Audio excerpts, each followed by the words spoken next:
La ría de Vigo fue punto estratégico para la Alemania nazi y para el Tercer Reich en el Atlántico, pero también a lo largo de la historia ha sido escenario de tragedias náuticas, de naufragios y de batallas navales. Sus profundidades han escondido en silencio durante siglos un riquísimo patrimonio subacuático que queremos mostrarles. En octubre de 1702, la ría de Vigo fue escenario de la batalla naval más famosa de Galicia. Desde entonces yacen en el fondo de la ensenada de Rande los 16 galeones de la Flota de la Plata, que transportaban el mayor cargamento jamás traído de América.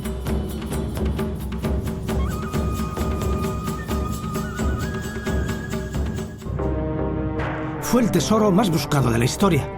Se realizaron hasta 64 expediciones en su busca.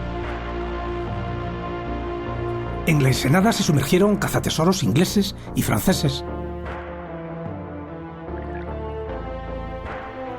Después llegó el turno de los italianos, que destruyeron varios pecios.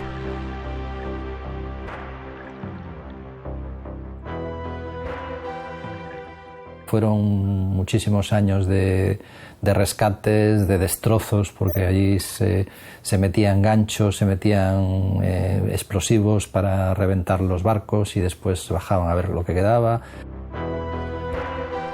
El último cazatesoros fue el norteamericano John Potter, que se sumergió en 1955.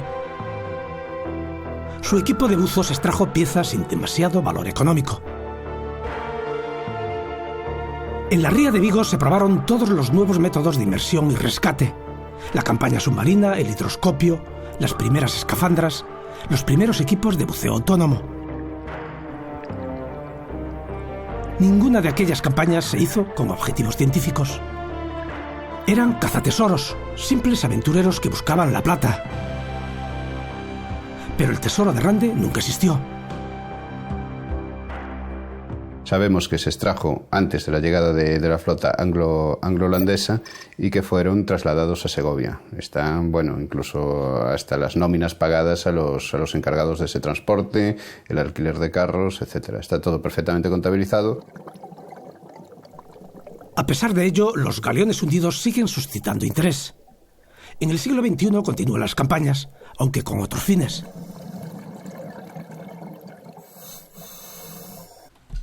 Javier Luaces ha sido el último en bajar a las profundidades de Rande. Fue el director del proyecto de investigación subacuática que ha permitido localizar e identificar 6 pecios más de la flota hundida en 1702. Las prospecciones se realizaron durante 6 días con inmersiones a profundidades de hasta 26 metros.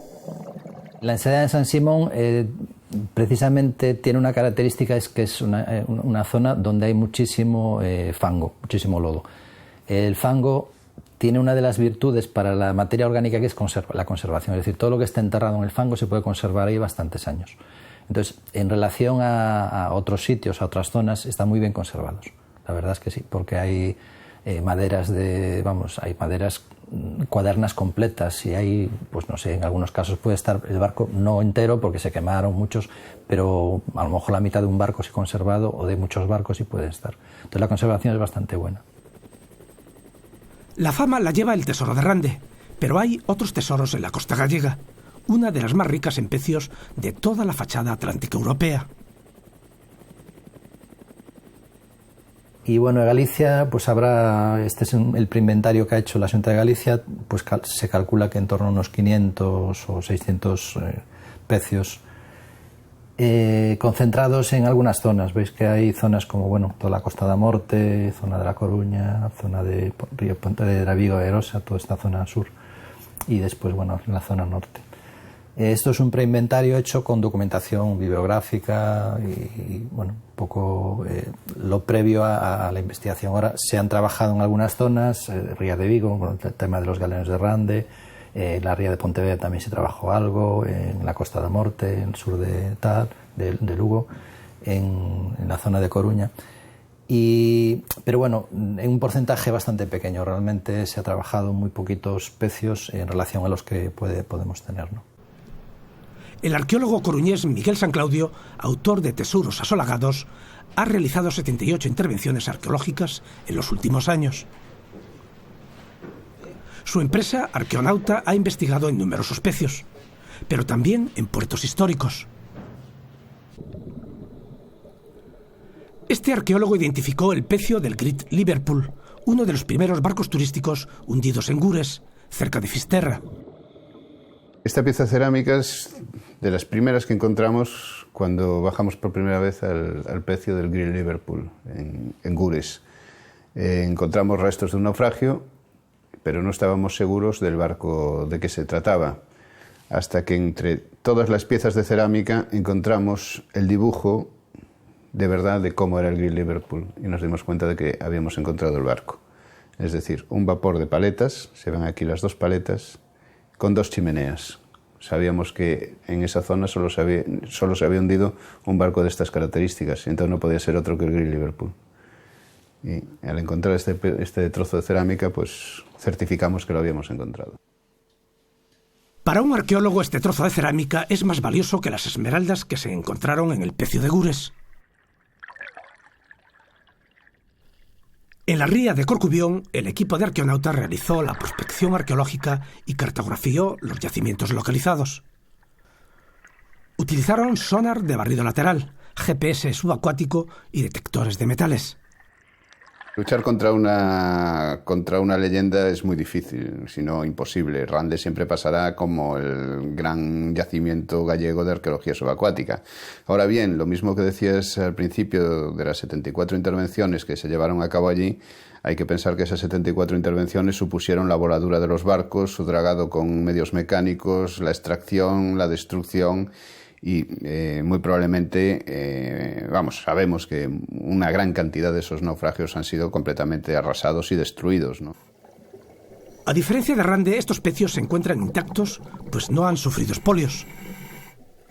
Miguel San Claudio también ha sondeado el entorno de Fisterra, donde resisten los restos de la flota de Martín Padilla, hundida en el siglo XVI y considerada uno de los tesoros submarinos más importantes del litoral español.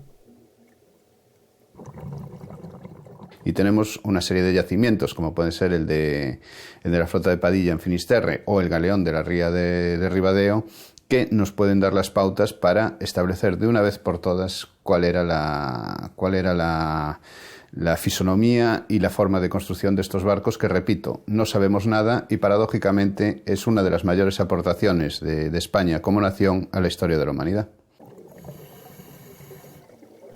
Los arqueólogos encontraron piezas de artillería, arcabuces y espadas, además de numerosa munición. Pero también piedras preciosas, joyas, colmillos de elefante. Excavar con metodología arqueológica en el fondo del mar resulta caro, y normalmente solo se realiza un registro de lo que se ha observado en el pecio mediante fotografías, vídeo y planimetrías. Así no se altera el yacimiento. Todos esos materiales o se estudian ya en un plazo de tiempo corto, o si no van a desaparecer. Es decir, los pecios de Rande llevan ahí 300 años. Eso va a desaparecer. O sea, lo lógico es que desaparezca porque la madera se altera, desaparece, los objetos se erosionan, los hierros se corroen. Y claro, eso hay que estudiarlo y yo creo que estamos ahora en disposición porque hay tecnología, hay investigadores, hay infraestructura para poder hacerlo. La labor sobre el patrimonio cultural subacuático, igual que sobre el patrimonio cultural emergido, el que está, digamos, en el medio aéreo, tiene que ser una labor de conservación, de prevención y de estudio. Es decir, no tenemos por qué sacar. Ahora, sí hay momentos en los que es necesario extraer. En aquellos momentos en el que se vaya a producir una destrucción, esté en evidente riesgo de pérdida o se prevea, pues por ejemplo, una obra pública sobre un bien que es necesario o bien trasladar o bien extraer. Entonces, en ese caso sí. Por eso los expertos piden la creación de un centro de arqueología subacuático en Galicia, que disponga de los medios para que las piezas que el mar ha conservado durante siglos no se echen a perder en tierra.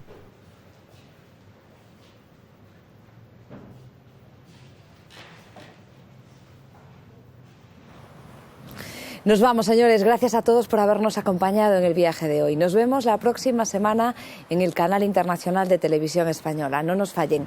Hasta entonces, ya saben dónde pueden encontrarnos, en la red. Cuídense mucho y que sean felices.